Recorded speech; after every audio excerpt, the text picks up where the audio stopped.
The other day, I made a statement about Bomba being whitewashed and being in the middle of a whitewashing process, and you guys had a lot to say about it. Let's get into it. My name is Nadia Simone, and I'm the founder of Black Latino Media, where we amplify Afrolatino and Afro-Caribbean stories in film, media, and art.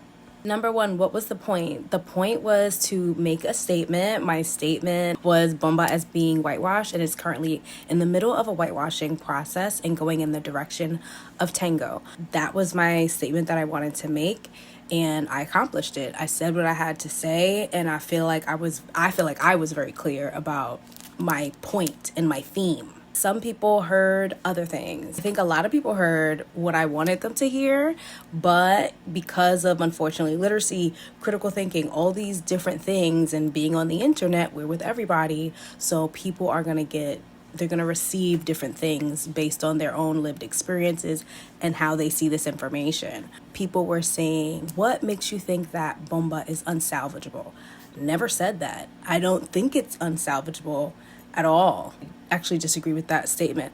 Another thing people said was you have to be Black to participate in the Bomba experience. I've never said that. I've never said that you literally have to be a Black person to even participate in the Bomba experience. Never said that. Since April, I really started changing my content, and since that time, I've gotten thousands more followers and people who are outside of my experience, outside of my culture, looking into this content. I have noticed that you guys feel really uncomfortable when Black women speak up. That tends to be a theme, and I realize this is probably gonna be happening more as new white Latinos, white people who aren't Latinos see my content. They're gonna be commenting, they're gonna wanna start fights. The Black people who are white aligned, those are the ones that really kind of get under my skin, and I have to recognize that this is the result of white supremacy, and this is the result of slave-based trauma.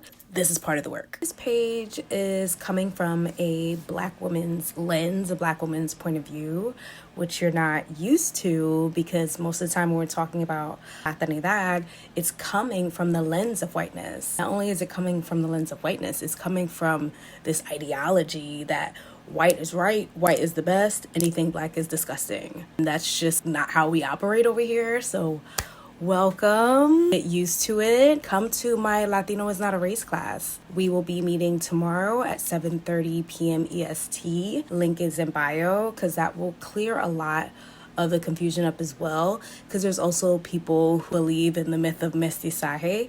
They don't even know where they're wrong. So they're arguing for white supremacy, not recognizing it.